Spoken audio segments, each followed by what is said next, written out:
Si vous n'avez jamais vu de zélote dans l'évangile, parce que le véritable zélote, ce n'est pas notre frère Serge. Moi, je suis un premier zélote. Parce que j'ai donné la définition de ces zélotes-là. Nous sommes des hommes qu'on a déjà tués depuis longtemps. Un cadavre qui marche. Là où tu es, j'aimerais juste que tu puisses poser ta main dans ton cœur et que tu puisses prier. J'aimerais que tu réalises ce mouvement. Pourquoi? Parce que lorsque Moïse a rencontré le Seigneur lui dit, mets ta main dans le cœur. Et lorsque Moïse ensuite regarda sa main, il vit la lèpre. Et l'Éternel lui dit, remets-la dans ton cœur. Et lorsqu'il regarda de nouveau, il n'y avait plus de lèpre. Qu'est-ce que cela veut dire? L'Éternel veut nous montrer que nous étions des lépreux, que nous étions malades, et que lui a ôté cette maladie. Il a montré à Moïse que, voilà par Moïse que nous n'étions pas un peuple, mais aujourd'hui par sa parole, il nous a sanctifiés. Amen. Alors j'aimerais que tu réalises ça, et que tu pries pour ton cœur, pour tes pensées.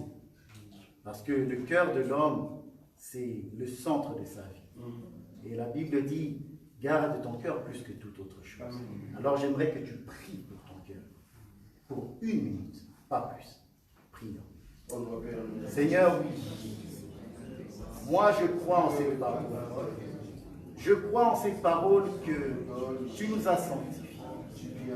Seigneur, je crois en cette parole que tu as enlevé, que tu as ôté le péché de nos vies. Seigneur, je te rends grâce. Je te rends grâce parce que tu es la parole de Dieu qui nous guérit, Seigneur. Gloire te soit rendue. Toi qui as ôté la maladie, toi qui nous as guéris par tes meurtrissures. Seigneur, laisse que ta parole trouve sa place dans nos vies. Laisse que ta parole cherche, Seigneur, qu'elle produise des fruits dignes de la repentance. Oh Seigneur, nous te disons merci. Merci pour l'œuvre de la croix. Merci parce que tu as envoyé ta parole et ta parole nous a guéris. Nous croyons en la guérison aujourd'hui. Béni soit ton nom, Seigneur Jésus. Toi qui touches nos cœurs, toi qui parles à nos cœurs, toi qui nous sanctifies. Dans le nom de Jésus. Amen. Voilà, bien-aimés. Alors, sans plus tarder, j'aimerais quand même que nous puissions lire la parole de Dieu dans le livre de Luc. Comme je l'ai dit aujourd'hui, nous allons parler de la prière, enseignement sur la prière. Nous sommes dans Luc chapitre 11 et Matthieu 6. Amen. Le frère Béni va m'aider. Luc chapitre 11, on va aller doucement. Juste le premier verset, ensuite tu prends Matthieu 6, où je vais lire Matthieu 6. Je lis au nom de Jésus. Amen. Jésus priait un jour en un certain lieu. Lorsqu'il eut achevé, un de ses disciples lui dit, « Seigneur, enseigne-nous à prier, comme Jean l'a enseigné à ses disciples. » Il leur dit, « Quand vous priez, dites, Père, que ton nom soit sanctifié, que ton règne vienne. » Amen. Voilà, on va s'arrêter là. Amen. Voilà, la Bible me dit que Jésus était à un certain lieu et il priait. C'était dans sa routine, dans ses habitudes. Et nous avons compris en réalité que Jésus qui prie, nous savons que c'est Dieu qui prie. Lorsque Jésus qui est la parole faite chair, c'est-à-dire Dieu qui est esprit va emprunter un corps, il va suivre la procédure que tout le monde doit suivre quand il a un corps. C'est-à-dire Dieu va aussi prier. Et pourquoi il va prier ainsi? Parce qu'il va, enseigner à ses enfants, et aussi, en priant ainsi, Dieu l'écoute, parce que c'est lui-même qui prie, lui-même. Il se prie lui-même. Amen. Voilà. Donc, Jésus prie à un certain lieu, lorsqu'il eut achevé, un de ses disciples lui dit, donc il a remarqué que Jésus priait et que eux, malgré qu'ils étaient disciples de Jésus, ne priaient pas. Alors il dit à son maître, il dit, maître, enseigne-nous à prier comme Jean a enseigné à ses disciples. Parce que lorsque tu es disciple d'un prophète, que tu le veuilles ou pas, tu vas apprendre. On va t'apprendre à prier. On voit ça dans l'exemple des Lévites. Les Lévites, dès leur bas âge, ils apprennent à comment servir Dieu dans le temple, parce que c'est leur travail. Ça fait partie de leur travail. La prière fait partie de nos vies. C'est un acte doctrinal que chaque chrétien qui veut être fort, qui veut résister aux tempêtes, à la tentation et toutes ces choses, doit faire. Si tu ne pries pas, tu ne seras pas si fort que ça. Parce que tu auras la connaissance, mais la force de mettre cela en pratique va être très compliquée. Amen. Alors, la prière va être donnée, va être enseignée pour que nous puissions parler à Dieu. Un homme de Dieu, un chrétien, un enfant de Dieu doit savoir prier. Tout chrétien doit savoir prier. C'est triste à dire quand nous constatons dans plusieurs assemblées, les gens ne savent pas prier, malheureusement. Et n'étant pas enseignés, ils ont toujours recours à leur pasteur. C'est quelque chose de très mauvais. Alors de très mauvais. Un pasteur, un prédicateur, un apôtre doit enseigner à l'assemblée de prier. Parce que le pasteur, le ministre de Dieu, il a sa vie aussi. Lui doit mener une vie de prière. Mais il n'y a pas que lui. Le chrétien que tu es, parce que nous sommes un royaume et des sacrificateurs. On est d'accord? Donc, puisque nous sommes un royaume et des sacrificateurs, ça veut dire que nous sommes de la tribu de Lévi. Ici, Lévi maintenant doit apprendre comment on coupe l'animal, comment choisir l'animal dans la bergerie. Parce qu'il doit choisir un animal, il doit venir l'apprêter, il doit le laver, il doit l'égorger et il doit mettre sur l'autel. Amen. C'est ça. Donc si nous disons que nous sommes enfants de Dieu, c'est ça notre travail. Donc la prière doit être normale dans notre vie. Et nous devons exceller à cela. Comment exceller? C'est par l'enseignement. Ici, le disciple va dire « Enseigne-nous » l'importance de l'enseignement. Comme je l'ai dit, le pasteur, les ministres doivent enseigner au peuple la prière. Parce qu'il n'est pas correct de voir une église qui écoute la parole mais qui n'aime pas la prière. Non, nous ne sommes pas de cela. Amen. Nous aimons la parole, oui, mais nous aimons aussi la prière. Parce que nous ne pouvons pas dissocier les deux. C'est comme si je boitais en fait. C'est comme si je n'avais qu'une aile. Or, si je n'ai qu'une aile, je ne peux pas m'envoler. Or, la prière va donner la force à l'homme intérieur qui est en nous de pouvoir voler. Amen. Attendez, j'aime un verset. Je vais un peu voyager. Comprenez que lorsqu'on prêche, je crois que nous le savons, il y a des choses qui ne sont pas, qui sont improvisées. Psaume 18, j'aime ça. Les psaumes c'est aussi un livre qui peut aussi nous aider à la prière. Parce qu'un homme comme David, lorsqu'il chante, il prie en même temps. Amen. Voilà. Psaume 18, je prends juste un seul verset pour montrer que l'importance de la prière. Il dit, verset 34, frère béni. Il rend mes pieds semblables à ceux des biches. Et il me place sur mes lieux élevés. Il exerce mes mains au combat et mes bras tendent l'arc d'airain. Tu me donnes le bouclier de ton salut, ta droite me soutient, et je deviens grand par ta bonté. Amen. Tu élargis le chemin sous mes pas, et mes pieds ne chancellent point. Continue, verset 38, je vais ça. Je poursuis mes ennemis, je les atteins, et je ne reviens pas avant de les avoir anéantis. Voilà, stop. Je poursuis mes ennemis. Je les atteins. Vous voyez, il commence par dire, tu rends mes pieds semblables à ceux de biche. Or, la biche est un animal qui a beaucoup d'agilité, beaucoup de souplesse.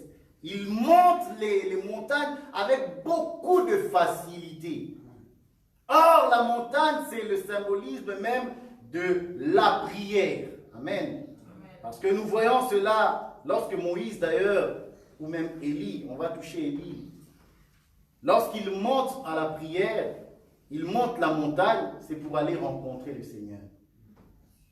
Et nous savons, par l'enseignement que nous avons ici avec le docteur Roger, du tabernacle, que la montagne est aussi le tabernacle, le sommet représentant le lieu très saint. Donc c'est là que le prophète doit aller rencontrer Dieu. Mais pour ça, il faut l'agilité.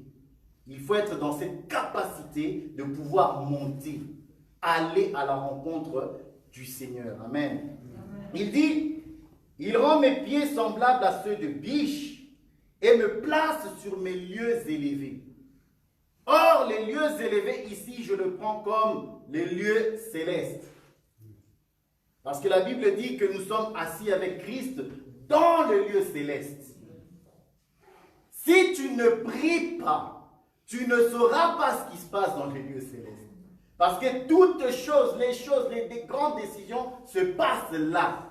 Un homme qui prie, c'est un homme qui sera fort. C'est un homme qui sera puissant, c'est un homme qui pourra battre ses ennemis. Pourquoi? Parce que nous avons vu ça avec Moïse. La Bible me dit que lorsque Moïse priait, lorsque Amalek les a attaqués, Israël était victorieux. Mais lorsque Moïse baissait les mains, Israël était en retrait. Et qu'est-ce qui est venu soutenir Moïse? Hur et Aaron. Ils sont venus soutenir ses mains pour que Moïse puisse rester les mains élevées et avoir la victoire. Voilà. L'enseignement de la prière est très important. Lorsque nous parlons de l'enseignement, le disciple dit, enseigne-nous à prier comme Jean a enseigné à ses disciples. Et Jésus va dire à la Samaritaine, vous adorez ce que vous ne connaissez pas. Nous adorons ce que nous connaissons. Donc, la prière, il faut avoir la connaissance de ce que tu fais. Sinon, tu vas faire des choses mal. Et l'enseignement est très important. Alors, prends-moi le livre de Matthieu 6. J'aime ça. C'est là où on va vraiment commencer. Matthieu 6 à partir de... C'est le verset 5. J'aimerais que tu commences au premier verset. Voilà, oui. Commence au premier verset. Gardez-vous de pratiquer votre justice devant les hommes. Pour en être vu autrement, vous n'aurez point de récompense auprès de votre Père qui est dans les cieux. Lors donc que tu fais l'aumône, ne sonne pas de la trompette devant toi, comme font les hypocrites dans les synagogues et dans les rues, afin d'être glorifiés par les hommes. Je vous le dis en vérité, ils reçoivent leur récompense. Mais quand tu fais l'aumône, que ta main gauche ne sache pas ce que fait la droite, afin que ton aumône se fasse en secret, et ton Père qui voit dans le secret te le rendra. Lorsque vous priez, ne soyez pas comme les hypocrites qui aiment à prier debout dans les synagogues ou au coin des rues pour être vus des hommes. Je vous le dis en vérité, ils reçoivent leur récompense. Mais quand tu pries, entre dans ta chambre, ferme ta porte et prie ton Père qui est là dans le lieu secret. Merci. Voilà. Le verset 5 me dit, lorsque vous priez, donc tu veux commencer la prière, c'est bien. Mais Jésus va commencer par enseigner ses disciples. Et nous, que nous sommes, il dit, lorsque vous priez, ne soyez pas comme les hypocrites. Pour que la prière marche, bannis l'hypocrisie. Tu veux commencer la prière, c'est une bonne chose. Mais l'hypocrisie, ce n'est pas acceptable. Pourquoi? Prends-moi Matthieu 23. S'il y a bien quelque chose que le Seigneur déteste et n'aime pas, c'est bien l'hypocrisie. Parce que l'hypocrisie, c'est la duplicité d'un homme irrésolu. Ça veut dire quoi? C'est un homme, on va le lire, qui a l'apparence de la piété. Il a l'apparence d'être juste devant les hommes. Mais en réalité, c'est un faux. Un hypocrite, c'est quelqu'un de dupe. Il masque ce qu'il est réellement. Amen. Matthieu 23. Dans ce chapitre, le Seigneur a martelé sur l'hypocrisie, mais nous allons prendre juste quelques versets. À partir du verset 25. Malheur à vous, scribes et pharisiens, hypocrites, parce que vous nettoyez le dehors de la coupe et du plat. Voilà. Malheur à vous. Attends, excuse-moi, je me suis trompé. Il dit, malheur à vous, pharisiens hypocrites, parce que vous nettoyez le dehors. Vous voyez qui est un hypocrite? C'est quelqu'un qui va embellir son extérieur. De sorte que lorsque tu le vois, tu crois que c'est vraiment un chrétien. Et Jésus un jour vient voir un arbre de loin. Il voit un arbre de loin qui avait des feuillages. Et lui dit, sûrement il y a un fruit. Mais lorsqu'il s'en approche, il constate qu'il n'y a pas de fruit. Vous voyez? C'est ça un hypocrite. Lorsque tu le vois de l'extérieur, il est pieux. C'est quelqu'un de juste dans ce qu'on voit. Mais ce qu'il y a dans son cœur, ce n'est que, comme le dit la Bible, la pourriture. Amen. Il dit, pharisiens, malheur à vous, scribes et pharisiens, parce que vous nettoyez le dehors de la coupe et du plat, et qu'au-dedans, ils sont pleins de rapines et d'intempérance. Pharisiens aveugles, nettoie premièrement l'intérieur de la coupe et du plat, afin que l'extérieur aussi devienne net. Donc, pour que l'extérieur soit net, il faut réparer ce qu'il y a à l'intérieur. Nous avons entendu beaucoup de gens qui disent Dieu ne regarde pas. Ça c'est vrai, Dieu ne regarde pas l'apparence. Dieu ne regarde pas l'apparence, il regarde le cœur. Et ils font tout et n'importe comment. Ils s'habillent n'importe comment. Ils font tout et n'importe comment. En disant que non, le Seigneur regarde le cœur. Mais si le Seigneur regarde le cœur comme tu le dis, c'est la vérité. Ça veut dire que l'apparence que tu as là, c'est vraiment ce que tu es à l'intérieur. Quand tu es impudique à l'intérieur, tu seras impudique à l'extérieur. Que tu le veuilles ou pas, peu importe ton apparence, nous allons voir cela. Parce que ton intérieur est mauvais. Il est sale. Et Jésus va dire aux pharisiens ici, nettoyez premièrement l'intérieur. Bien-aimé, si dans ton cœur tu es impudique, menteur, nous le verrons. Parce que Paul va nous dire, le péché des uns se voit très rapidement. Mais les autres, il faut leur donner le temps. Et vous le verrez. Amen. Amen. Voilà. Continue s'il te plaît, verset 26, 27. Pharisiens aveugles, nettoie premièrement l'intérieur de la coupe et du plat, afin que l'extérieur aussi devienne net. Malheur à vous, scribes et pharisiens, hypocrites, parce que vous ressemblez à des sépulcres blanchis, qui paraissent beaux au dehors et qui au dedans sont pleins d'ossements, d'ossements de mort et de toute espèce d'impureté. Vous de même, au dehors, vous paraissez juste aux hommes, mais au dedans, vous êtes plein d'hypocrisie et d'iniquité. Malheur à vous, scribes et pharisiens hypocrites, parce que vous bâtissez les tombeaux des prophètes et ornez les sépulcres des justes. Amen. On va s'arrêter ici. Voilà. Il dit, malheur à vous, scribes et pharisiens hypocrites, parce que vous ressemblez à des sépulcres blanchis, qui paraissent beaux au dehors, et qui au dedans sont pleins d'ossements de mort, et de toute espèce d'impureté. Voilà. Donc, Jésus, quand il va commencer à enseigner la prière, voilà le conseil qu'il donne premièrement. Il dit, lorsque vous priez, ne soyez pas comme les hypocrites qui aiment à prier debout dans les synagogues et au coin de rue pour être vus des hommes.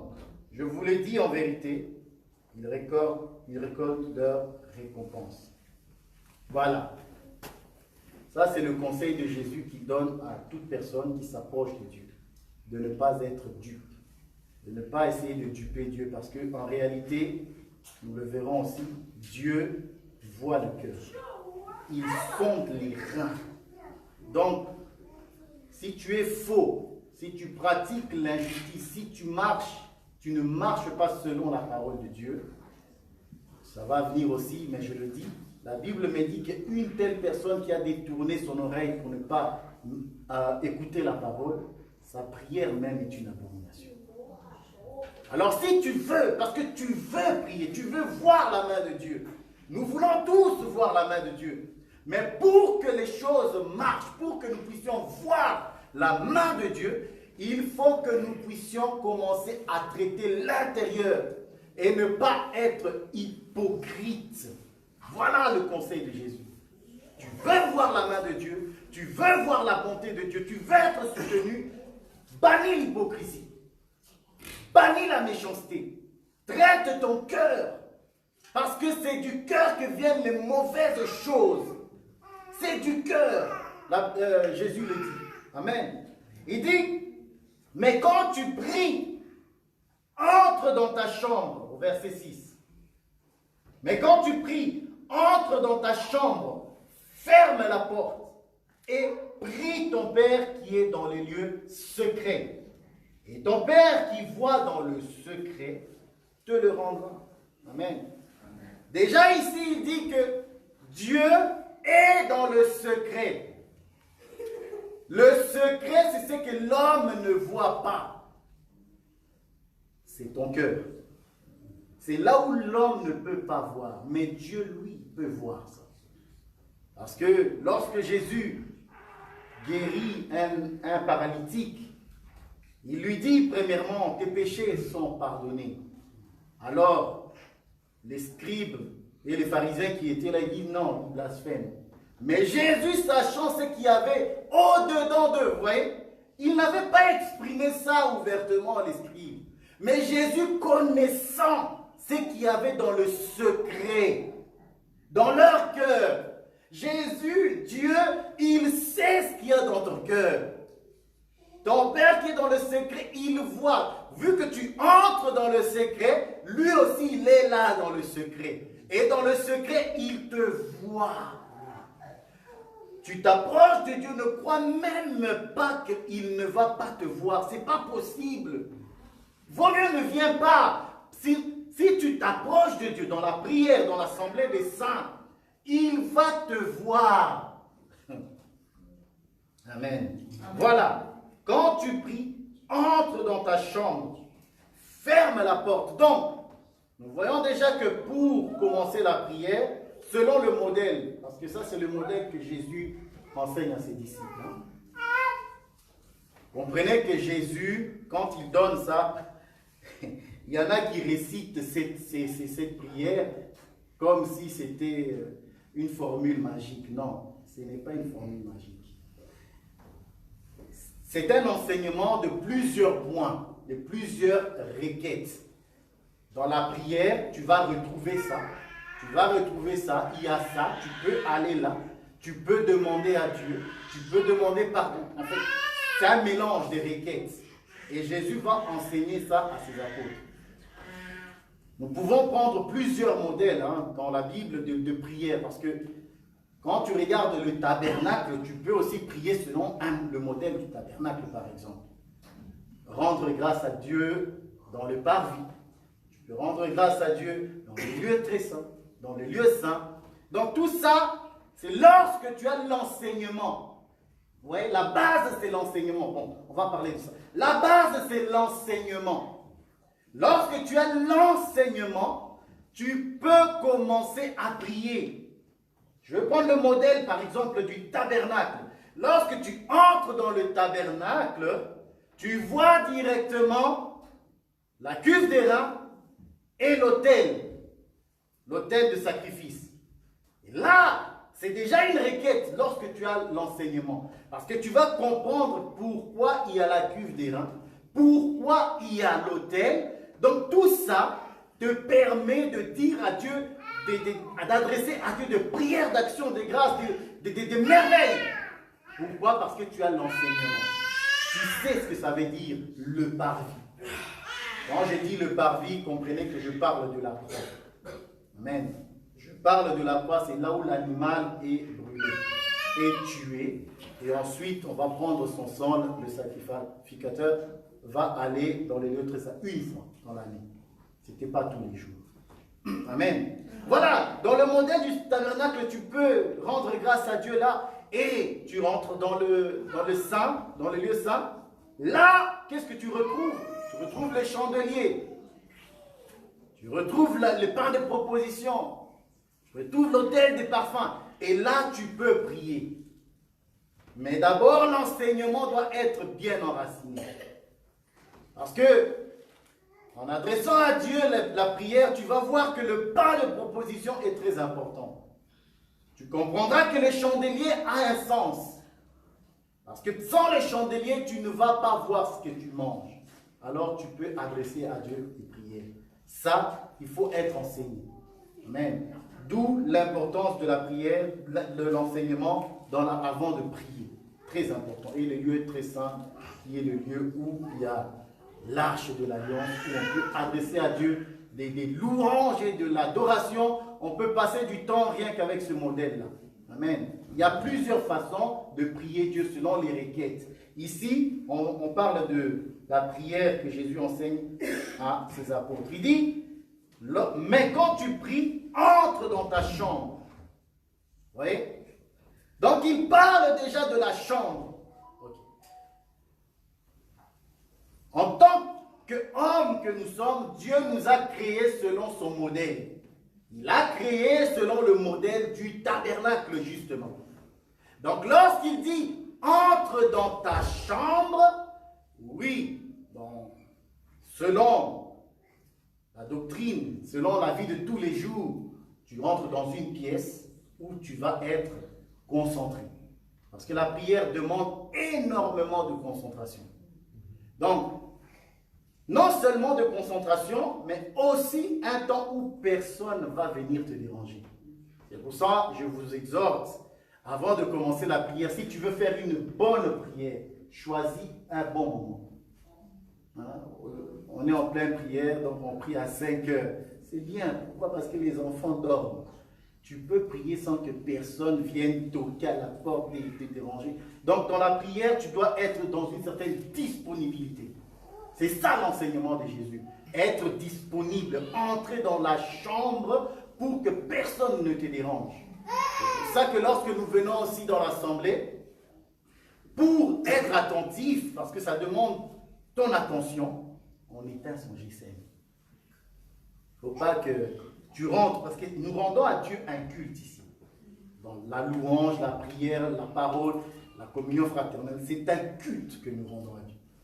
Donc, pendant ce temps, on a besoin d'être concentré. On a besoin que notre corps, que notre âme, que notre esprit soient unis pour pouvoir parler à Dieu. C'est là que l'Ecclésiaste va dire, Dieu est au ciel, toi tu es sur la terre. Donc, si tu veux parler à Dieu correctement, tu dois faire appel, rassembler toute ton attention pour pouvoir prier correctement. Et cela, Jésus enseigne en disant, entre dans ta chambre. Ici, la chambre, c'est aussi un lieu secret. Or, ce lieu secret dans lequel tu dois entrer, vu que le corps de l'homme, je le présente comme le tabernacle, c'est aussi un lieu secret, le lieu secret qui est ton cœur, qui est le domaine de l'esprit. Parce que la Bible dit, Dieu est esprit. Et il faut que ceux qui l'adorent, l'adorent en esprit et en vérité. Tu veux prier? Oui, c'est bien. Mais tu dois le faire en esprit. Étant concentré, parce que Dieu est esprit. Vous voyez? Entre dans ta chambre. Or, dans ta chambre, si tu vois du désordre, tu dois mettre de l'ordre. La chambre que le Seigneur parle, ce n'est pas seulement la chambre physique, mais c'est aussi ce qu'il y a à l'intérieur de toi. Entre en esprit. Invoque le Seigneur en esprit. C'est là. Parce que la Bible dit, il dit, quand tu pries, entre dans ta chambre, ferme la porte. Voilà. Ferme la porte. Lorsque nous prions, vous savez, il ne faut pas que le monde extérieur ou les choses extérieures viennent déranger. Donc, quand on dit ferme les portes, ici, comprendre qu'il ne faut pas qu'une autre pensée que celle de Dieu puisse s'exprimer. Il faut que seule la pensée de Dieu, seule la parole de Dieu, seul le oui. Parce qu'en réalité, en Jésus-Christ, c'est le oui. Nous n'entrons pas en prière pour pleurer comme si les requêtes que nous demandons, Dieu ne va pas l'exaucer. Non, nous rentrons en prière avec le oui. Tout est accompli. C'est comme ça que nous rentrons dans la prière. Donc, je ferme la porte à toutes les pensées humaines qui peuvent me distraire. Parce que le diable va essayer de te distraire, que tu le veuilles ou pas. Il va essayer de te distraire pour que ta prière ne soit pas un parfum de bonne odeur. Parce qu'un homme qui prie et qui commence à pleurer, non pas de pleurs de joie, mais de pleurs d'amertume et de tristesse, mais comment Dieu va-t-il accepter cette prière-là? Non. Non, non, non, non. C'est pour ça Jésus, quand il dit « Entre dans ta chambre », ok, ferme la porte. Ne permet à rien de l'extérieur, que tout ce qui n'est pas de la parole de Dieu, de pénétrer. Vous savez, dans le tabernacle, hormis le chandelier, si tu rentres dans le tabernacle sans le chandelier, tu ne verras rien, parce que c'est ténèbres. C'est vraiment les ténèbres. Tu ne verras rien. Donc la lumière de l'extérieur, là, ne brille pas dans le Saint des Saints. Il n'y a pas de lumière. Il n'y a aucune lumière si ce n'est la lumière du chandelier. Voilà la seule lumière que nous devons apporter devant Dieu. C'est l'enseignement que l'Esprit dit à l'Église, que nous avons, que nous apportons devant la face de Dieu. Donc si tu n'as pas le chandelier, tu viens avec un feu étranger, Dieu va te tuer. Dieu a tué comme ça les fils d'Aaron. Parce qu'ils ont apporté un feu étranger. Donc quand tu apportes un autre enseignement dans la présence de Dieu, eh bien ça ne va pas, ça ne marche pas. Ça ne marche pas. Amen. Il dit, entre dans ta chambre et prie, ferme la porte et prie ton Père qui est dans les lieux secrets. Et ton Père qui voit dans le lieu secret, dans le secret, te le rendra. Moïse va former le tabernacle. Voilà pourquoi je vais insister sur l'enseignement, l'importance de l'enseignement. Moïse va choisir Bezalel et son compagnon et va faire le tabernacle, tout comme Salomon. Tout ça pour dire quoi? Que avant que Moïse, on va prendre cela, Exode. Amen. Ok. Je me fais bien entendre. Hein? Ok, c'est bon. C'est bien quand il y a le calme comme ça veut dire que je peux parler tranquillement. Exode 39. Exode 39. Voilà. 43. Tu me prends Exode 39, 43. Et puis Exode 40. Commence par le 40, le 39. Le temps que je trouve l'autre. Moïse examina tout le travail, et voici, il l'avait fait comme l'Éternel l'avait ordonné. Il l'avait fait ainsi, et Moïse les bénit. 40, verset 30. Il plaça la cuve entre la tente d'assignation et l'autel, et il mit de l'eau pour les ablutions. Continue. Moïse, Aaron et ses fils s'y lavèrent les mains et les pieds. Lorsqu'ils entrèrent dans la tente d'assignation et qu'ils s'approchèrent de l'autel, ils se lavèrent comme l'Éternel l'avait ordonné à Moïse. Il dressa le parvis autour du tabernacle et de l'autel, et il mit le rideau à la porte du parvis. Ce fut ainsi que Moïse acheva l'ouvrage. Amen. Donc voilà. Donc lorsque Bezalel est en train de faire les ustensiles et dresser le tabernacle, comme Moïse lui avait dit, Moïse, je prends Moïse comme l'image du peuple qui reçoit l'enseignement. Parce que Bezalel, c'est celui qui va tout fabriquer, qui va mettre tout en place. C'est comme Salomon. Salomon, lorsqu'il va faire le temple, ce n'est pas lui qui a bâti, hein, c'est quand même d'autres personnes, des ouvriers. Et ces ouvriers-là, c'est le symbolisme même du ministère. Le ministère fait son travail, prêche. Et le peuple écoute. Et lorsque le ministère a prêché, a enseigné, Moïse peut entrer dans le tabernacle. Comme Salomon peut avancer et faire la prière. Donc il est très important que l'enseignement soit bien compris. Parce que si l'enseignement est compris, si l'enseignement est bien compris, nous verrons la gloire de Dieu va se manifester. Parce que lorsque Moïse va inaugurer le temple,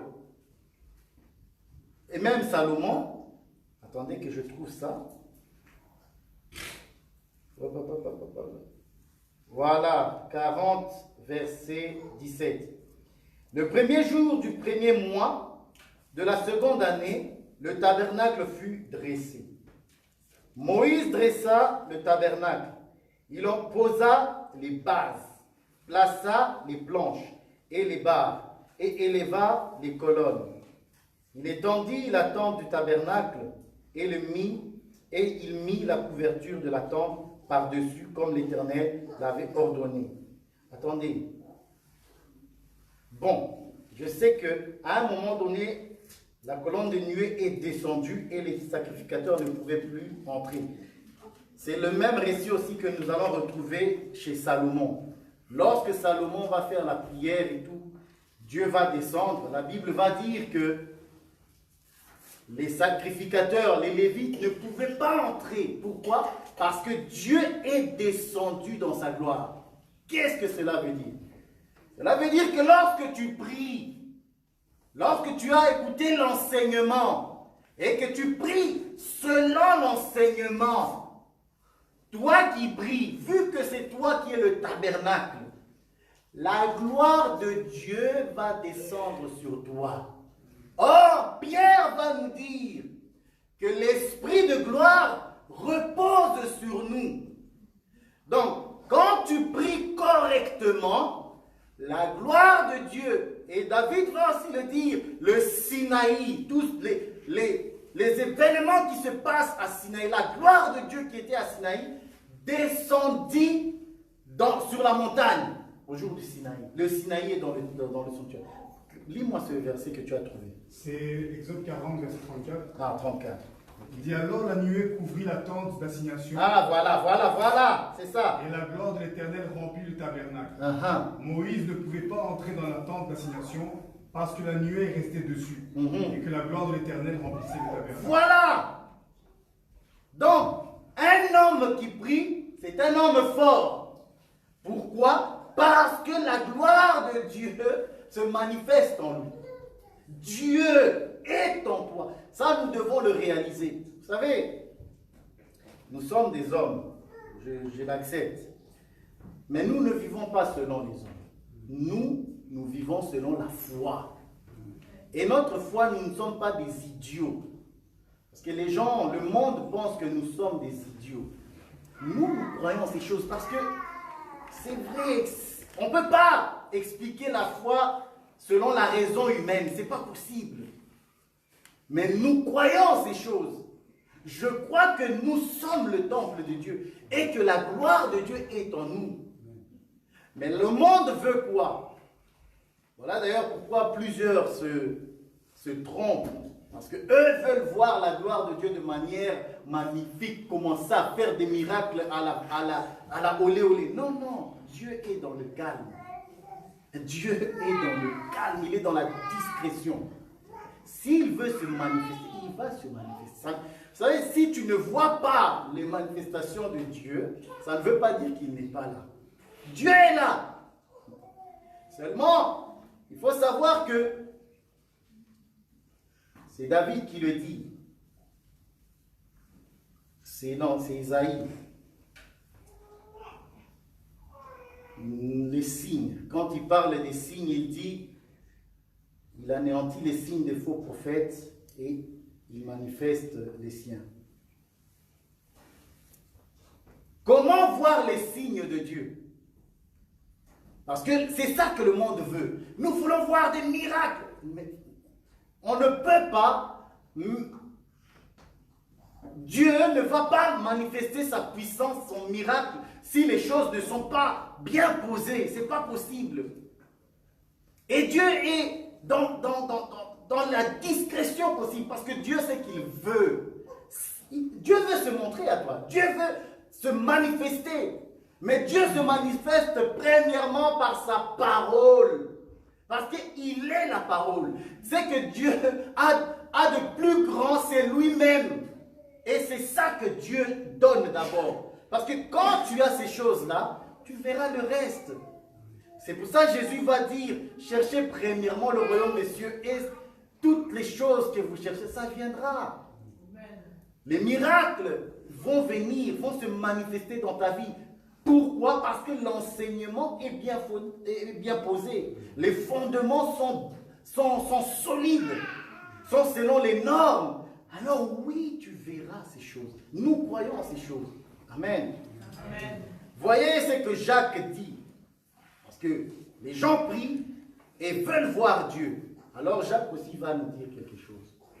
Il va nous dire, Élie, le prophète Élie, était de la même nature que nous. Il pria pour qu'il ne plût pas. Et il n'a pas plu pendant un temps. Et ensuite, il a plu. Amen. Alors, il faut déjà commencer par là. Parce que nous nous affectionnons aux choses d'en haut. Donc, nous regardons ce que Dieu a fait, comment Dieu a marché avec les prophètes et avec les apôtres. Mais pour que Dieu agisse, pour que tu vois ces choses-là, comme Élie et comme tout plein d'autres ont vu, la Bible dit, Élie était de la même nature que nous. Lorsqu'il dit ça, je ne vois pas seulement la nature humaine. Non, moi je vois plutôt la nature de Christ qui était en Élie. Il faut d'abord que la nature de Dieu soit en toi. Lisons un peu ce verset. Jacques 5. Voilà, je suis déjà. Jacques 5. Jacques 5, il est là. Quelque part ici. Jacques 5. Oui, à partir du verset 17. Et moi, je vais prendre un roi. Ah, ça c'est bien, j'aime ça. Élie était un homme de la même nature que nous. Voilà. Il pria avec instance pour qu'il ne plût point. Il pria comment? Avec instance. Merci. Pour qu'il ne plût point. Et ne tomba point de pluie sur la terre pendant 3 ans et 6 mois. Puis il pria de nouveau, et le ciel donna de la pluie à la terre, et la terre produisit son fruit. Voilà. Comment? Or, la Bible me dit dans 1 Roi 17, je vais lire ça après, je vais juste faire un petit commentaire sur ça. Quand il dit, je le répète, que Élie était de la même nature que nous. Si tu as la même nature que Élie, si tu crois que tu as la même nature que Élie, oui, Dieu va exaucer ta prière. Oui. Mais si tu n'as pas la même nature que Élie, Dieu ne va pas t'exaucer. Ici, Élie représente le prophète. Or, le prophète, en réalité, représente Christ. La nature qu'il a, c'est la nature de Christ. Je le répète. Si tu n'as pas la nature de Christ en toi, fais ce que tu veux. Ça ne va pas marcher. Parce que la Bible est claire là-dessus. Dieu n'écoute que la prière de ses enfants, de Christ qui est en nous. De Christ. Ce n'est pas toi, homme. Parce que la différence entre nous et le monde, c'est ça. Voilà. C'est que, en levant l'esprit, nous sommes comme tous ces hommes-là, des hommes charnels, animaux. Donc, on est des animaux. Voilà, il faut prendre ça comme ça. Nous sommes des animaux. C'est ça même qui va faire la différence entre Adam et les animaux. Ce n'est que l'Esprit de Dieu, la révélation, le souffle de Dieu qui va distinguer Adam avec les animaux. Sans l'Esprit de Dieu, Adam est un animal. Donc toi et moi, si nous n'avons pas l'Esprit de Dieu, la nature de Dieu en nous, nous sommes des animaux. Et Dieu ne va pas écouter des animaux, c'est abominable. Voilà, ce qui fait de nous, ce qui nous différencie des autres, c'est l'esprit. Et c'est ça. La Bible dit dans votre faiblesse, l'esprit intercède pour vous. Vous voyez? C'est l'esprit qui parle à Dieu. C'est Dieu en nous qui parle à Dieu. Si nous n'avons pas cette nature-là en nous, ça ne va pas se passer. Il n'y a pas de miracle. Oublie. Amen. Voilà. 1 Roi 17. Donc, voilà pourquoi l'enseignement est important. C'est pour ça, venez quand le berger de la maison vous invite à l'enseignement. Venez. Venez écouter parce que lorsque vous écouterez, ce sont des solides fondements qu'il est en train de placer dans vos vies, dans nos vies, pour que nous puissions savoir comment prier. Parce que c'est ça la question du disciple. Apprends-nous comment prier pour que nous voyions toutes ces choses. Qui ne veut pas voir la main de Dieu dans sa vie? Mais nous tous. Mais il faut le faire bien. La Bible dit, Élie était de la même nature que nous. Il prie avec instance. Instance. Quand on dit instance, ça veut dire il a prié beaucoup. Instance, c'est ça. Il a prié, il est resté en prière. Donc ce n'est pas parce que tu as prié une fois que tu vas le voir. Non, Dieu peut le faire. Dieu est souverain. Il faut un peu savoir ça. Justement, l'enseignement va t'enseigner toutes ces choses. Dans l'enseignement, on va t'apprendre la persévérance dans la prière. Parce que plusieurs viennent, ils disent, j'ai prié, je n'ai pas vu. C'est pas vrai. C'est impossible de prier Dieu et de ne pas voir. Je ne crois pas en ça, moi. Je ne crois pas. Oh, je suis venu, je suis resté, je n'ai pas vu là. Je pars. Pars. Va-t'en. Tu veux pas. Nous autres, là, on est là. Parce que nous savons. Vous savez, dans la Bible montre comment des gens ont souffert longtemps avant de voir leur miracle. Bien-aimé, si tu n'as pas la persévérance, tu ne vas pas aimer Dieu.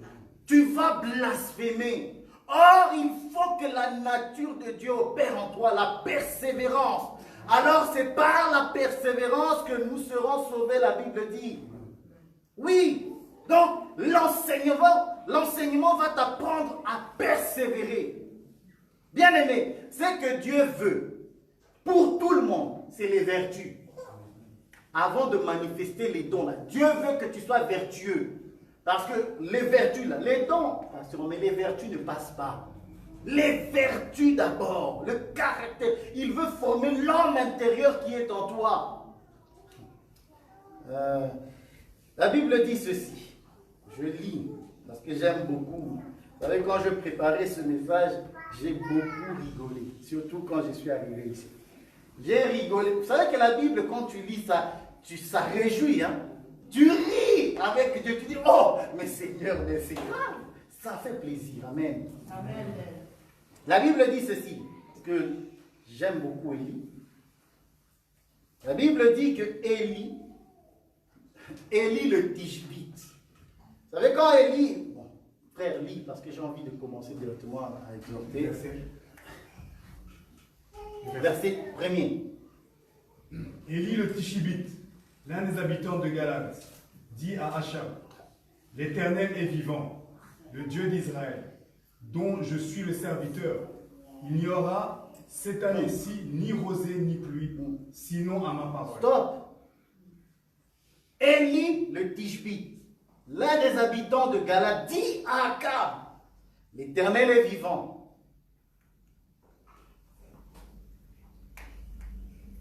Le Dieu d'Israël dont je suis le serviteur, il n'y aura ces années-ci ni rosée ni pluie, sinon à ma parole. Quelle audace! Mais c'est Jacques qui va nous dire que avant que Élie se présente à Akab, Jacques va nous dire qu'il a prié. Parce que tu ne peux pas aller devant Akab par toi-même. Il va te tuer. Sachez qu'en Israël, il y a le roi, il y a le prophète, il y a les sacrificateurs, des hommes au moins. Mais le roi est au-dessus de tous. Donc, quand tu vas devant le roi, fais attention. Fais attention. Donc, pour avoir la force d'aller parler au roi au nom de l'Éternel, si Dieu ne te soutient pas, tu ne vas pas y arriver. Même Samuel, un grand prophète comme Samuel, lorsque Dieu lui dit, écoute, va moindre, j'ai trouvé mieux que Saül. Va dans la maison d'Isaïe. Samuel a dit, mais David, Saül, mais il va me tuer. Donc, le roi a le pouvoir de tuer le prophète. Le roi a le pouvoir de tuer les sacrificateurs. Le roi, c'est l'autorité suprême. On ne blague pas avec le roi.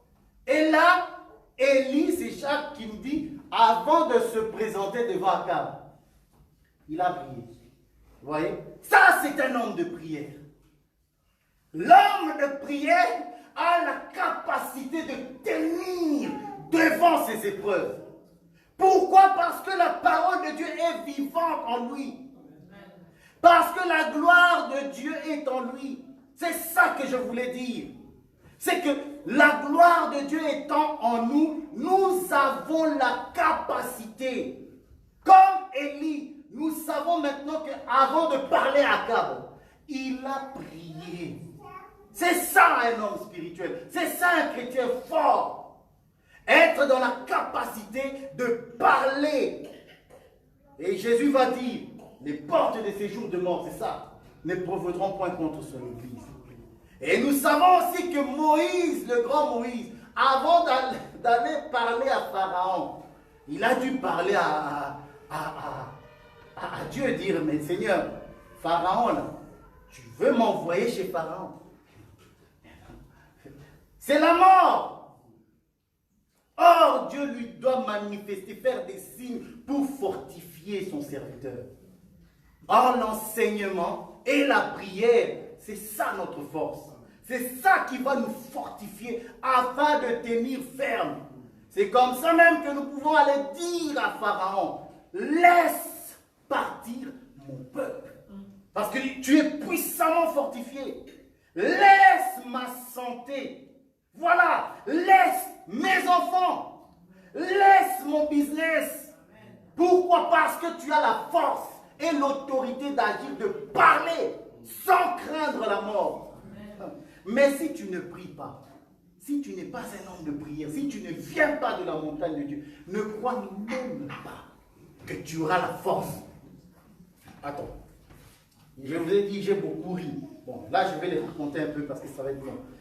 Élie va fuir. Akab va faire jurer le royaume. Vous vous rendez compte? Akab va faire jurer tous les royaumes qui sont autour de lui. Est-ce que Élie se retrouve chez vous? S'il est là, donnez-le-moi. Cet homme-là, j'ai besoin de l'arrêter. Parce qu'il sème le trouble dans mon pays.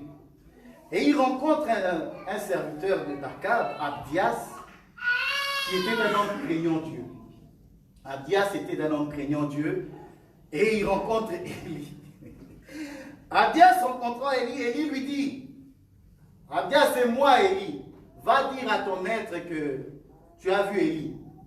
J'aime beaucoup ce qu'Abdias dit. Non. On va lire ça. Voilà. Comme Abdias était en route, voici Élie le rencontra. Abdias, Léon reconnut, tomba sur son visage et dit, est-ce toi, mon seigneur Élie? Et il répondit, c'est moi. Va, dis à ton maître, voici Élie. J'aime Abdias. Abdias dit, quel péché ai-je commis pour que tu livres ton serviteur entre les mains d'Akab, qui me fera mourir. Vous voyez? Élie lui dit, va dire que tu m'as vu. Abdias dit, mais quel péché? Nasali nini, l'isoumouni nasali. Mais tu me livres en fait, tu me livres, il va me tuer. Il a fait jurer dans tous les royaumes, il te cherche, il veut te tuer. Et tu me dis à moi d'aller devant ce roi. Mais il va me tuer. Vous voyez à quel point l'ennemi est fort. On ne joue pas. On ne joue pas. Or, Abdias, Élie a dû le réconforter. Il a dit non, va, ne t'inquiète pas. Bien-aimé, je vais répéter ça, je veux marteler, l'enseignement est important. Parce que par l'enseignement, tu es fortifié pour ne pas craindre la mort, pour ne pas craindre Akab. Akab ici, c'est l'image des épreuves, c'est l'image de l'ennemi qui te dérange et qui veut te détruire. Or, l'enseignement, c'est ce que David dit. Tu as mis dans la bouche des enfants, de ceux qui sont à la mamelle, ta gloire. C'est que Dieu veut, c'est mettre sa gloire dans ta bouche pour que tu fasses silence vindicatif, c'est ça. Psaume 8. Ah, j'aime ça. Psaume 8, je sais que c'est le psaume 8. C'est ça l'objectif. Que tu ne craignes pas Akab. Que tu ne craignes pas la mort. Que tu ne craignes pas cette montagne que tu vois devant toi. Dieu doit mettre sa parole dans ta bouche.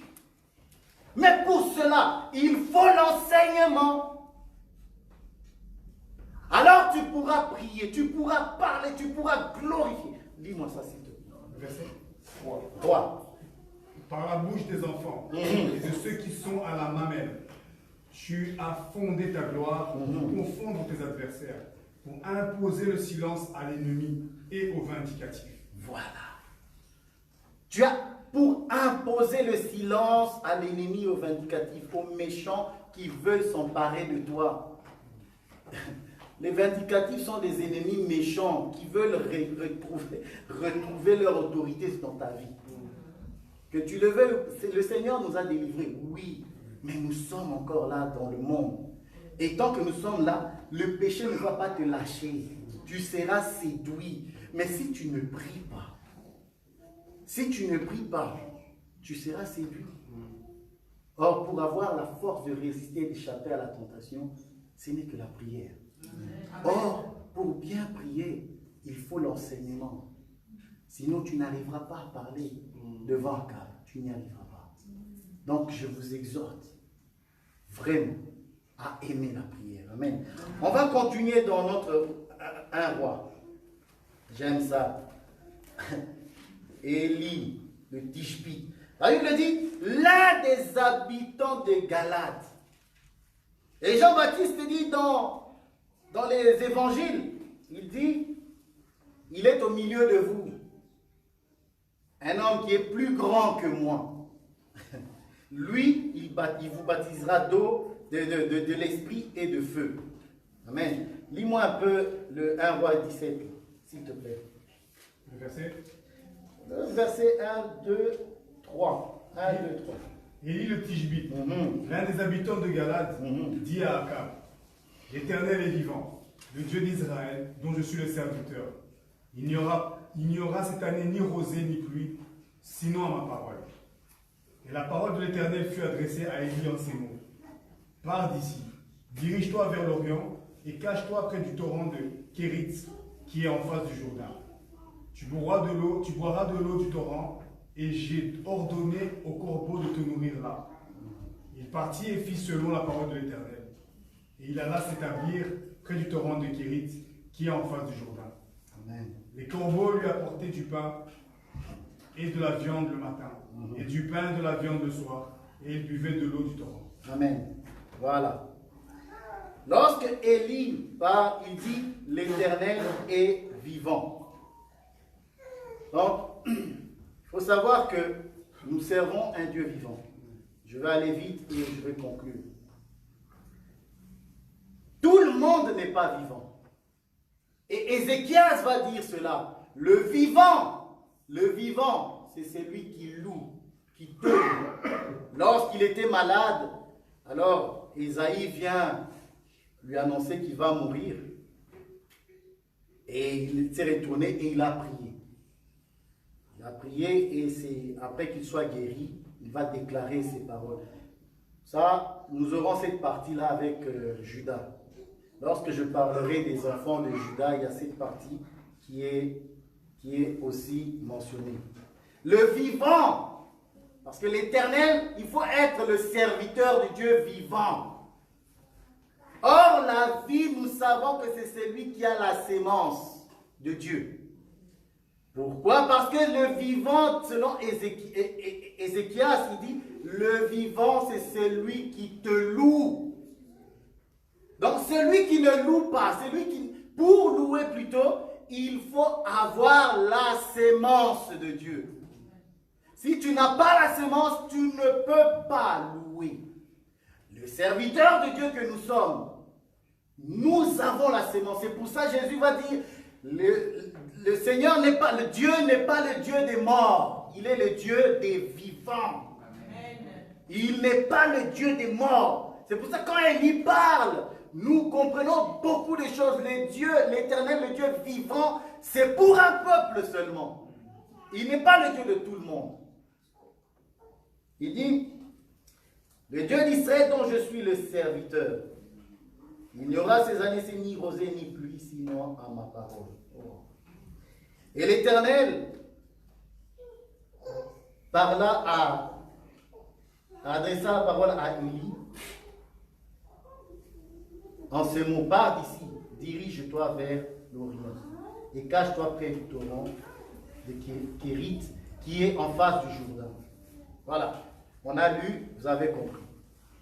Alors, selon la révélation, là je suis dans la révélation et dans la prophétie, Élie va représenter le Seigneur Jésus qui vient parler à Israël.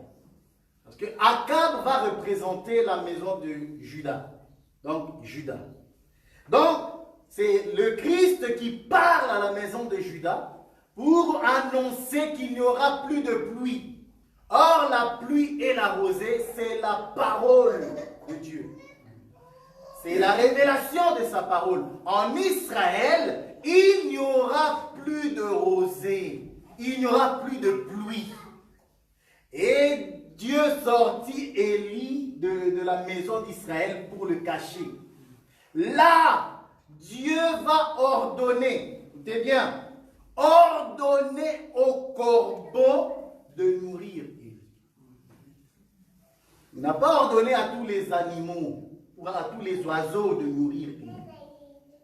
Il a ordonné au corbeau. Pourquoi le corbeau? Parce que le corbeau en Israël, c'est un oiseau impur. Un oiseau impur qui va nourrir le prophète. Ça veut dire, cet oiseau-là va représenter un peuple impur, regardé comme impur, mais à qui Dieu a donné la sémence, la nourriture, pour aller nourrir Élie. Ça veut dire quoi? Ça veut dire que les oiseaux qui vont aller nourrir Élie, ils ont la parole de Dieu. Ils ont la parole de Dieu pour aller vers Élie. Ici, Élie représente le fils. Il va représenter le fils. Pourquoi? Parce qu'ils vont nourrir. Or, la nourriture qu'on donne, ça c'est les louanges. Parce que Dieu nous a donné de toute éternité sa parole. C'est par la parole que nous venons dire à Élie. Mange ce que le Seigneur nous a donné. Or, la nourriture que Dieu nous a donnée, c'est la louange de son Fils. Vous voyez? C'est la louange de son Fils. Ça, ce n'est pas tous les oiseaux qui peuvent faire ça. En Israël, je crois dans les Lévitiques et dans Deutéronome, les oiseaux qui sont regardés comme impurs, il y a l'aigle, hein? Il y a l'aigle, il y a le vautour. Ouais, ce sont des animaux impurs, et c'est à ces animaux impurs qu'il dit, là où vous verrez le corps, là où vont s'assembler les vautours et les aigles, les animaux impurs. Vous voyez? Pourquoi? Parce que Dieu nous a donné sa parole. Il nous a donné son enseignement afin que nous glorifions le Fils. Et le Fils est glorifié dans dans l'enseignement que Dieu nous a donné. La même pensée, on va prendre ça différemment. Élie va représenter ici le peuple. Le peuple qui n'est pas Israël. L'animal impur va représenter la croix, la prédication de la croix, le témoignage de Jésus-Christ. Aux yeux d'Israël, cette prédication et cet enseignement est abominable.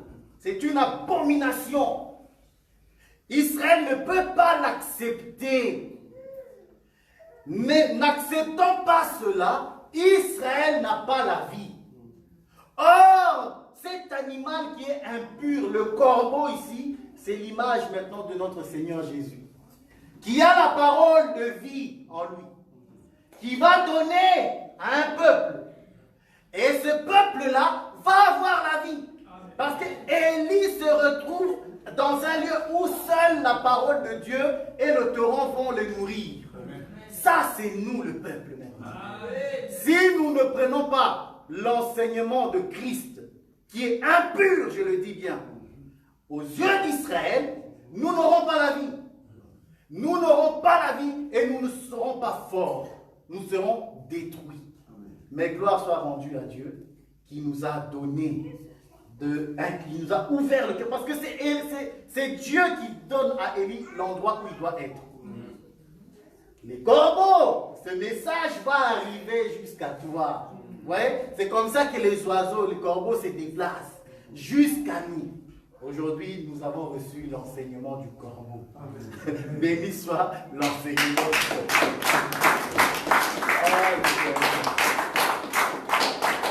Alors, pour terminer, j'aimerais qu'on lise juste un verset et je vais conclure. Lévitique 21, 9.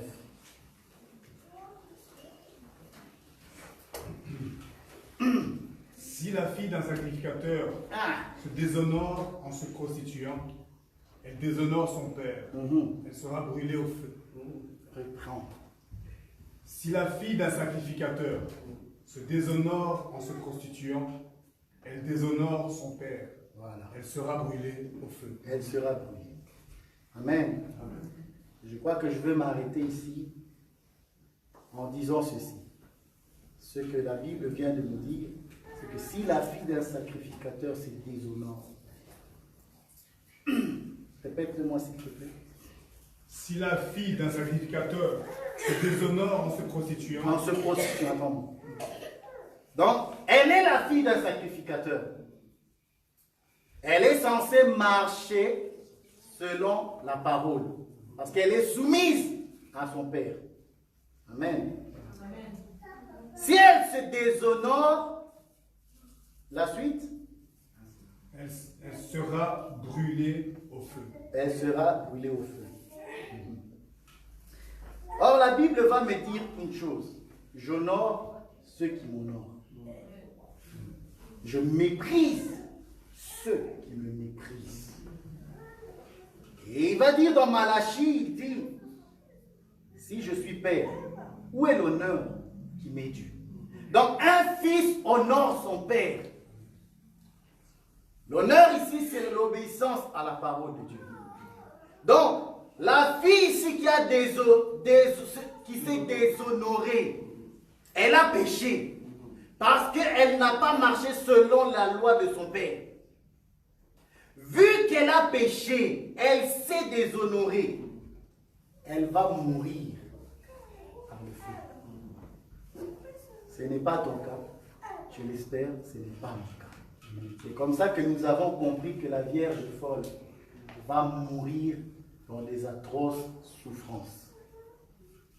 Parce qu'elle s'est déshonorée. Elle n'était pas censée se déshonorer, mais elle s'est déshonorée. Pourquoi? Parce qu'elle n'a pas obéi à la parole de Dieu. Nous sommes le fils du sacrificateur.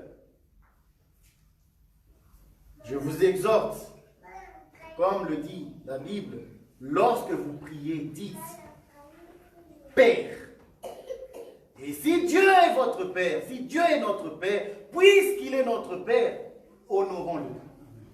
Si nous n'honorons pas le Seigneur, si nous ne marchons pas selon sa parole, si nous nous déshonorons, le châtiment nous attend. Il y a un châtiment du feu pour ceux qui vont aller en enfer. Mais il y a un châtiment du feu qui est la souffrance de la persécution. Plus que celle qui est. Parce que la Bible dit que la femme va enfanter avec douleur. Il y a la douleur de la femme qui était normale et il y a la grande douleur de la femme. Attention à cela. Là maintenant nous subissons les persécutions. Mais si nous nous déshonorons, ce qui nous attend, ce n'est pas pour nous. Je le dis, ce n'est pas pour nous. Alors, comme l'a dit Jésus, lorsque vous priez, dites notre Père. Amen. Et je vais m'arrêter là. Honorons la parole de Dieu. Que Dieu vous bénisse.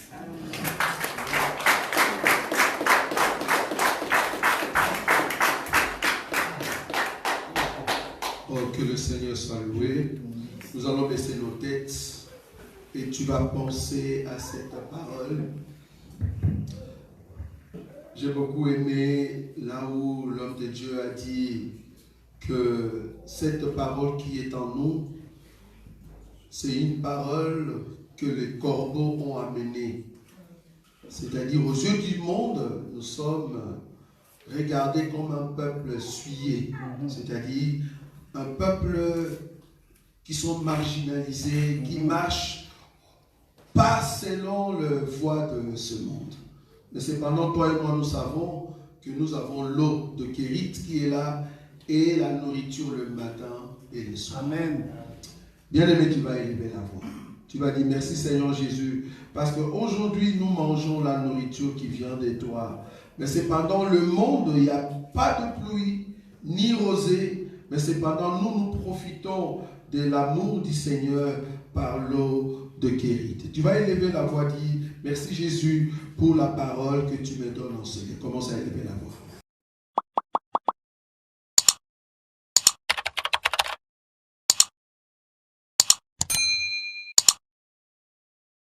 Nazakomata